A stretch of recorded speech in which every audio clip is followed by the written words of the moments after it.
লাগবো না। মিল্টন, এই সুদর্শন পুরুষের ডেড বডিটা ওয়ান্টু খাওয়া নেওয়া লাগবে। হ্যাঁ, ওয়ান্টু অনেকদিন মানুষের গোস্ত খায় না। আর এই যে সুদর্শন পাত্র, হয়তো অর্ধেক ভিজাই গেছে, বাকি অর্ধেকও ভিজাই দে। বীজের উপর থেকে নিয়ে ছাড়িয়ে দিবি, একদম যে গাড়ি দেয় সেই গাড়ি দিয়ে যাবি। ঠিক আছে, যা যা। মাসুদ আইব না। কি করলেন চাচা? মাসুদ চাচা কি কয়? হ্যাঁ চাচা, আমি জাকির। আপনি কি করে ভাবলেন আমি জাকির জানে বসে রয়েছি? মাসুদ আইসা আপনার মায়ের তুলে।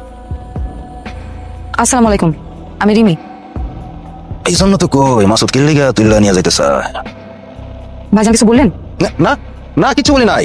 কইতেছিলাম তোমার আব্বা অনেক ভয় পাইছিল। শোনো মেয়ে, আমি ভাই, আমি জাকির ভাই। না না, তুমি আমার ভাইটা মাসুদ আইবো না। আপনি সে তাহলে আসি।